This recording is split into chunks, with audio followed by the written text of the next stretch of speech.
Okay guys, तो रात के 2:25 हो गए हैं। एज़ ऑलवेज़ मैं बहुत ज़्यादा डीठ हूँ और इसलिए मैं रात के टाइम शूट करती हूँ तो लेट्स स्टार्ट द स्टोरी। लेकिन उससे पहले मैं तुम लोगों को एडवाइस करना चाहती हूँ कि अगर तो तुम लोग अकेले हो या लाइट ऑफ किया हो तो लाइट ऑन कर लो और खाने के लिए कुछ भी पकड़ लो बिकॉज़ स्टोरी बहुत ज़्यादा मज़े की होने वाली है। ओके, तो जिस लड़की ने मुझे स्टोरी सेंड किया उसका नाम हमना है और हमना जो है वो यूनिवर्सिटी के लास्ट ईयर में है और उसकी एक बेस्ट फ्रेंड है अरीबा। अब हमना और अरीबा की दोस्ती इस तरह की है कि ये लोग चाइल्डहुड से एक-दूसरे के दोस्त हैं। मतलब छोटे होते से ही ये लोग बेस्ट फ्रेंड्स हैं और अभी तक ये लोग बेस्ट फ्रेंड्स थे। कि एक चीज़ हुई जिसकी वज़ह से इनकी दोस्ती टूट गई। हमने एक्सप्लेन किया कि अरीबा जो थी उसकी बर्थडे आने वाली थी और हमना उसके लिए सरप्राइज़ प्लान करना चाहती थी और ये जो बात है ये आज से पूरे 6 माह पहले की है। अब हमना जो थी अरीबा के लिए सरप्राइज़ प्लान करना चाह रही थी और उसने उसके बर्थडे के लिए सारा कुछ तैयार किया but at the time of the birthday in दोनों के दरमियान किसी एक बात पर बहुत बुरी वाली लड़ाई हो जाती है, बहुत बुरी वाली। उस टाइम हमना जो थी वो अरीबा के घर थी, उसके पेरेंट्स के साथ मिलकर प्लानिंग वगैरह करी थी ना, तो अरीबा ने इसके साथ लड़ाई की और इसे कहा कि निकल जाओ, मतलब अभी इसी वक़्त मेरे घर से निकलो। और जो हमना थी वो ड्राइविंग करके इसके घर गई थी, मतलब अकेली रात को इसके घर गई थी, 8 बजे शाम की गई थी। लेकिन अब 10 बज चुके थे तो अरीबा ने इसे कहा निकलो, मतलब मेरे घर से निकलो तुम। इतनी देर की दोस्ती और 1 सेकंड में टूट गई। मुझे तो सदमा हो जाए ब्रो, व्हाट द हेक। तो हमना जो थी वो अकेले ड्राइव करके अरीबा के घर आई हुई थी। वो अकेली लड़की है, ड्राइव करके उसने वापस जाना है। हमना कहती है कि मुझे इतना गुस्सा आया उस वक़्त, इतना ज़्यादा गुस्सा आया कि मैं उधर 1 मिनट भी रुकना नहीं चाहती थी और मैं बाहर निकल आई गुस्से में। और इसने ये नहीं सोचा कि अकेले इसने जाना है, बस बाहर निकल आई। और जब ये बाहर निकली और अपनी गाड़ी के पास आई तब इसे याद आया भाई कि इतनी रात को मैं अपने घर अकेले जाऊँगी and that is very horrific. तो ऐसे ही होता है। हम ना अपनी गाड़ी के पास आके खड़ी होती है और फिर रीबा के घर की तरफ देखती है और सोचती है कि इसने अपनी दोस्ती का ज़रा भी लिहाज़ नहीं रखा, मतलब मुझे आधी रात के करीब घर से बाहर निकाल दिया। और अगर चाहती तो ये रह भी सकती थी ना उसके घर।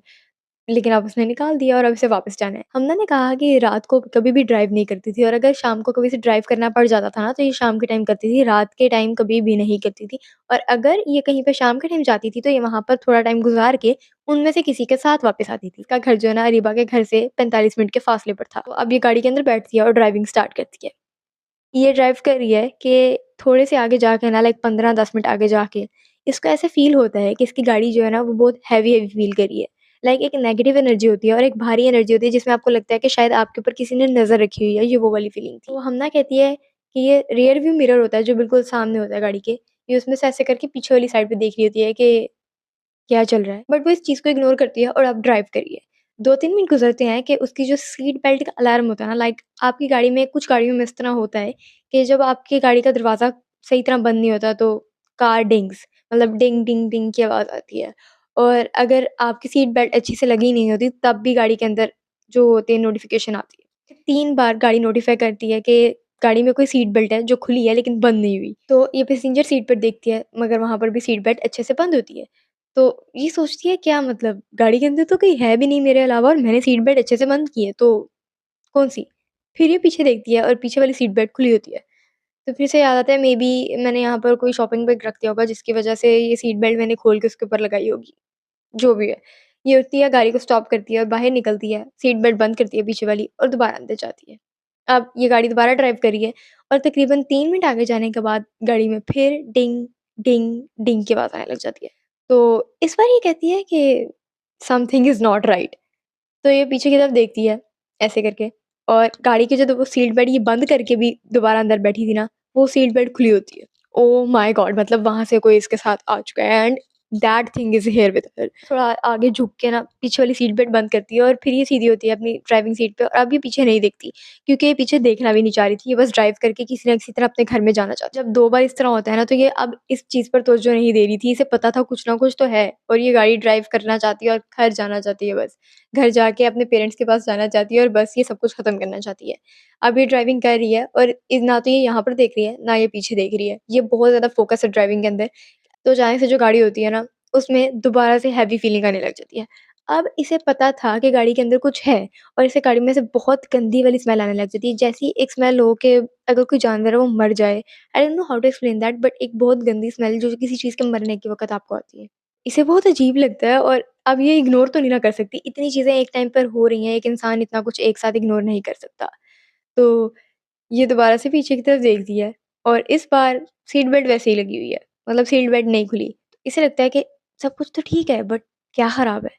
फिर ये अपने सामने वाले मिरर में देखती है जो गाड़ी का रियर व्यू मिरर होता है और वहाँ पर इसे ब्लैक कलर की कोई चीज़ नज़र आती है और वो ब्लैक कलर की चीज़ इसके पीछे वाली सीट पर बैठी थी और वो इतनी ज़्यादा ब्लैक थी कि अंधेरे में भी इसे वो ज़्यादा ब्लैक नज़र आ रही थी।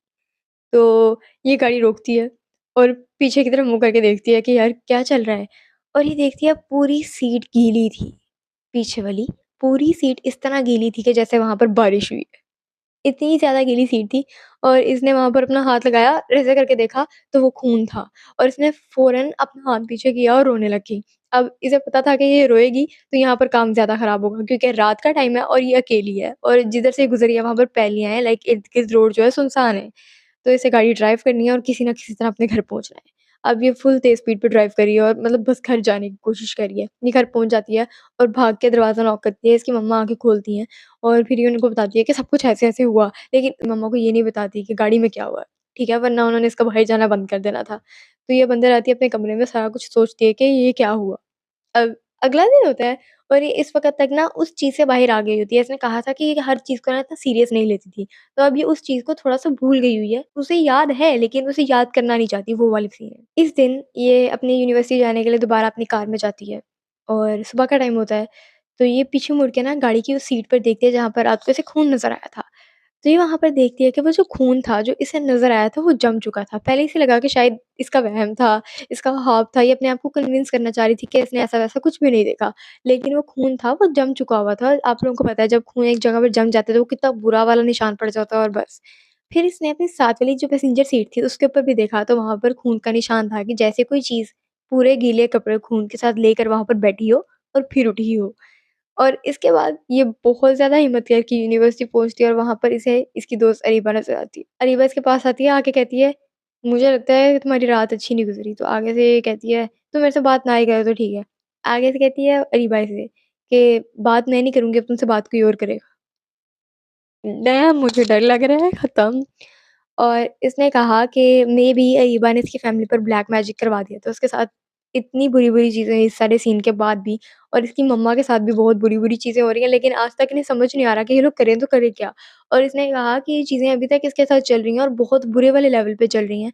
और भाई मैं रात के ढाई बजे स्टोरी बना रही हूँ, मुझे डर लग रहा है, बाहर से आवाज़ें आ रही हैं, जैसे नॉकिंग की आवाज़ होती है। मुझे ये हरकतें ना छोड़नी पड़ेंगी, रात को स्टोरी नहीं बनानी चाहिए लेकिन मैं बना रही हूँ और अब मुझे डर लग रहा है। और उनकी फैमिली बहुत ज़्यादा परेशान है। अरीबा से इन लोगों ने बहुत बार बात करने की कोशिश किया है, मतलब अरीबा की फैमिली बहुत बुरी हो रही है इनके साथ और वो इनके साथ बहुत बुरा वाला बिहेवियर रखते हैं जब भी ये लोग उनसे मिलने जाते हैं। और अरीबा जो है वो अब इसे बिल्कुल भी नहीं बुलाती, बहुत ज़्यादा इग्नोर करती है और मुझे जहाँ तक लग रहा है ये सारा ब्लैक मैजिक वाला सीन है। ब्लैक मैजिक में ही चीज़ें इतनी प्रोमिनेंट होके सामने आती हैं और इतनी कॉन्फिडेंस से सामने आती हैं। सो या guys, that was the whole story. I hope you guys like the story. And if you do like the story, then follow, like, and comment if you want. Till then, stay tuned for the more videos. I love you all. और आप लोगों ने ज़्यादा story time सुनने हैं तो go follow my TikTok account, वहाँ पे सुनो और मज़े करो. Enjoy. Bye.